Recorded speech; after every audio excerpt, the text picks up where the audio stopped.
ഘട്ടത്തിലും ഈ ശ്രദ്ധ കൊണ്ട് മാത്രമാണ് ഈ കേസ് ഇതുവരെ തുടർന്നു പോയത്, അല്ലെങ്കിൽ ഇതിനു മുൻപ് തന്നെ ഇത് അവസാനിക്കുമായിരുന്നു എന്ന വാസ്തവം നിലനിൽക്കുകയാണ്. അതുകൊണ്ട് ഈ അന്തിമ വിധി എന്ത് എന്നറിയാൻ കാത്തിരിക്കുന്നതിന് മുമ്പ് തന്നെ ഈ വിഷയം ചർച്ച ചെയ്യേണ്ടതുണ്ട്. ഒരു കറക്ഷൻ ഉണ്ട്.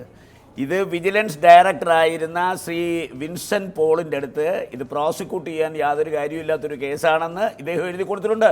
പക്ഷേ ജഡ്ജി ഇല്ലിക്കാടനാണ് തുടരന്വേഷണത്തിന് വേണ്ടി പറഞ്ഞിരിക്കുന്നത്. അങ്ങനെയല്ല, അതാണ്. അതായത് സുകേശൻ 6 പേജ് റിപ്പോർട്ടാണ് ആദ്യം കൊടുത്തത്, അങ്ങനെയല്ലേ? ഇതെല്ലാം ഒത്തിരി കാലമൊന്നും ആയിട്ടില്ലല്ലോ, അതുകൊണ്ട് നമുക്ക് ഓർത്തെടുക്കാൻ കഴിയും. ഈ 6 പേജ് റിപ്പോർട്ട് കൊടുത്തതിൽ അതിൽ VS പറഞ്ഞിട്ടുണ്ടോ കെ എം മാണി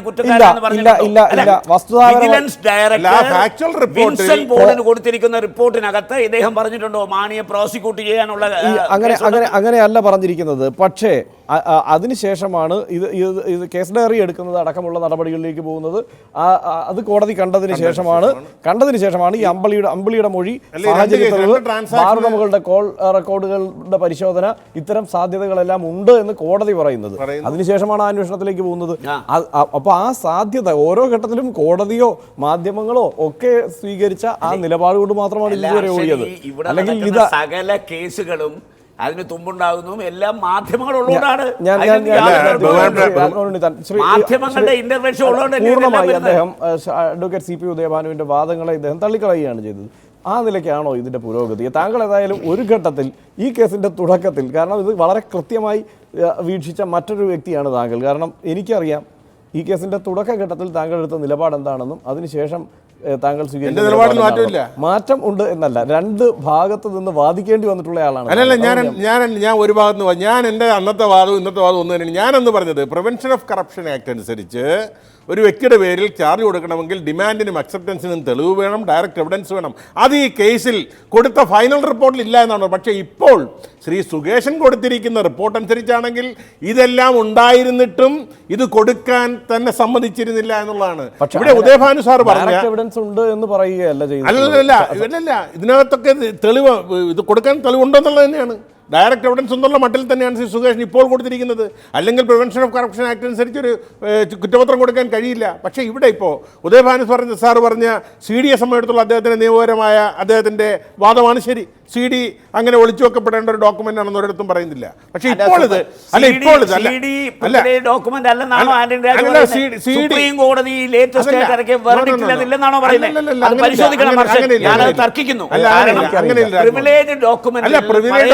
കാര്യങ്ങൾ രഹസ്യമായി വെക്കണമെന്ന് മാത്രമല്ല, ആ CD-യിൽ പറയപ്പെടുന്ന കാര്യങ്ങളുടെ അടിസ്ഥാനത്തിൽ ഒരു ജഡ്ജ്മെന്റ് പാടില്ലെന്ന് സുപ്രീം കോടതി. ഒരിക്കലല്ല, ശരിയല്ല, ആ വാദം ശരിയല്ല. അങ്ങനെയാണെങ്കിൽ ഞാൻ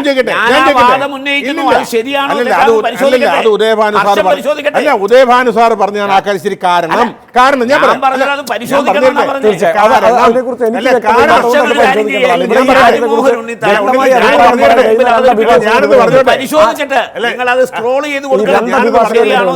കാരണമുണ്ട്. കാരണം അങ്ങനെയാണെങ്കിൽ പിന്നെ കോടതി CD പരിശോധിക്കേണ്ട കാര്യമില്ലല്ലോ. ഫൈനൽ റിപ്പോർട്ട് പരിശോധിക്കണം. CD-യിലെ കാര്യങ്ങൾ കോടതിക്ക് ബോധ്യമാണ്. അതാണ്. പക്ഷെ അത് പരസ്യപ്പെടുത്താൻ പാടില്ലെന്ന് ഞാൻ പറഞ്ഞോളൂ. CD പരിശോധിക്കേണ്ടെന്ന് ഞാൻ പറഞ്ഞില്ല. പരിശോധിക്കണം, അതിലെ കാര്യങ്ങൾ മനസ്സിലാക്കണം. പക്ഷേ അതിലെ വിവരങ്ങൾ പരസ്യപ്പെടുത്താനോ ആ വിവരങ്ങളുടെ അടിസ്ഥാനത്തിൽ ഒരു ജഡ്ജ്മെന്റ് പുറപ്പെടുവിക്കാനോ പാടില്ലെന്നേ ഞാൻ പറഞ്ഞോളൂ. ഞാൻ അതിൽ ഉറച്ചു നിൽക്കുന്നു. രാജ്മോഹൻ ഉണ്ണിത്താൻ CD-ക്കകത്തുള്ള കാര്യങ്ങളുമായി ബന്ധപ്പെട്ടവരാണ് ചാർജ് ഷീറ്റ് കൊടുക്കേണ്ടത്. അല്ല CD-യിലെ കാര്യങ്ങൾ ഒളിച്ചു വെച്ചുകൊണ്ട് ഞാനെന്ന് പറഞ്ഞു CD-യിലെ കാര്യങ്ങളുടെ അടിസ്ഥാനത്തിലാണ് ഒരു കുറ്റപത്രം കൊടുക്കുമ്പോൾ ആ കുറ്റപത്രം പരസ്യമാകുകയാണ്. അത് രഹസ്യ ഡോക്യുമെന്റ് അല്ല. അതുകൊണ്ട് CD-യിലെ കാര്യങ്ങൾ അങ്ങനെ ഒളിച്ചു വെക്കാൻ കഴിയില്ല.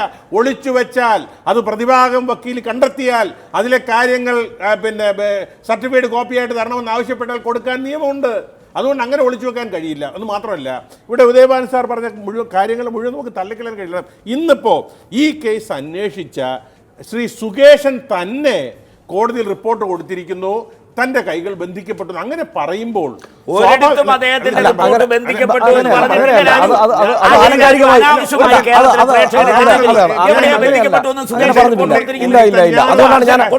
അങ്ങനെയല്ല, അതുകൊണ്ടാണ് ഞാൻ ആവർത്തിച്ച് പറയുന്നത് സമയപരിമിതി എന്ന് പറയുന്ന പോലീസ് ഓഫീസർ തന്റെ കൈകൾ ബന്ധിക്കപ്പെട്ടു എന്ന് കാണിച്ചാൽ ആന്റണി രാജു പറയുന്ന കാര്യങ്ങൾ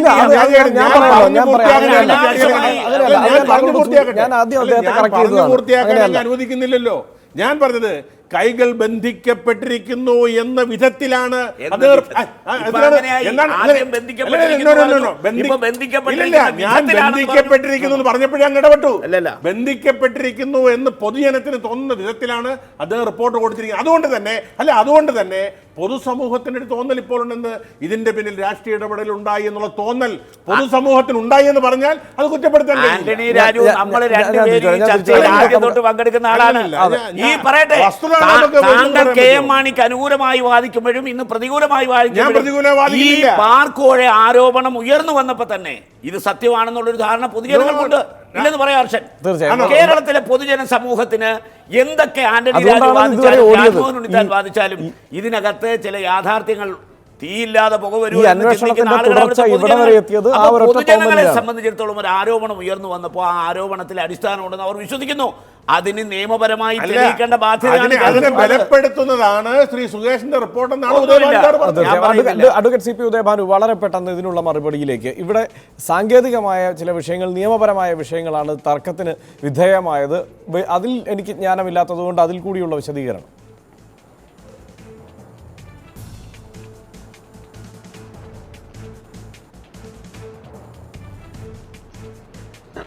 സാങ്കേതികമായിട്ട് അതിൽ നിയമപരമായിട്ടുള്ള കാര്യം, ഈ അന്വേഷണ സംഘത്തിന് കിട്ടുന്ന ഏത് ഡോക്യുമെന്റും ആ ഡോക്യുമെന്റും പരിശോധനയ്ക്ക് വിധേയമാക്കാം. ആ പരിശോധനയ്ക്ക് വിധേയമാക്കി പ്രോസിക്യൂഷൻ പോകാം എന്ന് തീരുമാനിക്കുന്ന ഘട്ടത്തിൽ മാത്രമാണ് ആ ഡോക്യുമെന്റ് കോടതി മുമ്പാകെ കുറ്റപത്രത്തിനോടൊപ്പം സമർപ്പിക്കേണ്ടതുള്ളൂ. പക്ഷെ പരിശോധിച്ച ഡോക്യുമെന്റുകൾ അത് ഏതെല്ലാമാണെന്ന് കേസ് സ്റ്റഡിയിൽ വെളിവാകുന്ന ഘട്ടത്തിൽ, പ്രതിഭാഗത്തിന് വേണമെങ്കിൽ വിചാരണ ഘട്ടത്തിൽ പോലും വിളിച്ചു വരുത്താവുന്നതാണ്. ശ്രീ രാജ്മോഹൻ ഉണ്ണിത്താൻ അദ്ദേഹത്തിന് ആരോ തെറ്റിദ്ധരിപ്പിക്കുന്ന രീതിയിൽ കാര്യങ്ങൾ പറഞ്ഞ് മനസ്സിലാക്കിയത് കൊണ്ട് മാത്രമാണ് അദ്ദേഹം പറയാനിടയെന്നാണ് ഞാൻ വിശ്വസിക്കുന്നത്. ഈ കാര്യത്തിൽ കോടതി മുമ്പാകെ അന്വേഷണ സംഘം CDR സമർപ്പിച്ചു എന്നിരിക്കട്ടെ. അദ്ദേഹം നേരത്തെ ഉപയോഗിച്ച വാക്ക് പ്രിവിലേജ് ഡോക്യുമെന്റ് എന്നാണ്. ഇപ്പോൾ പറയുന്നത് അത് ഒരു പബ്ലിക് ഡോക്യുമെന്റ് ആകുകയില്ല, രഹസ്യ സ്വഭാവമുള്ള രേഖയാകുമെന്നാണ്. തീർച്ചയായിട്ടും ഒരു തെറ്റായ വാദമാണത്. കോടതി മുമ്പാകെ ഒരു കുറ്റപത്രത്തോടൊപ്പം ഏതെല്ലാം രേഖകൾ സമർപ്പിച്ചാലും അത് തീർച്ചയായിട്ടും ഒരു പബ്ലിക് ഡോക്യുമെന്റ്. ഇന്ന് ഇപ്പൊ മാതൃഭൂമി റിപ്പോർട്ടിന്റെ മാതൃഭൂമിയുടെ ഈ വാർത്ത തുടങ്ങുന്നത് തന്നെ ജിഷ കേസിന്റെ റിപ്പോർട്ടുകളുടെ പകർപ്പ് മാതൃഭൂമിക്ക് ലഭിച്ചു എന്ന് പറഞ്ഞാണെന്ന് ഹർഷൻ ഓർക്കുന്നുണ്ടാവും. ഹർഷൻ തന്നെയല്ലേ വായിച്ചത് ആ കാര്യം? അപ്പൊ അതെങ്ങനെ കിട്ടിയത്? മാതൃഭൂമി പ്രതിഭാഗം വക്കീലല്ല, പ്രതികളുടെ ആളുകളുമല്ല, പ്രോസിക്യൂഷന്റെ ആളുമല്ല. പക്ഷെ അപേക്ഷ കൊടുത്തപ്പോൾ കിട്ടാനിടയായി.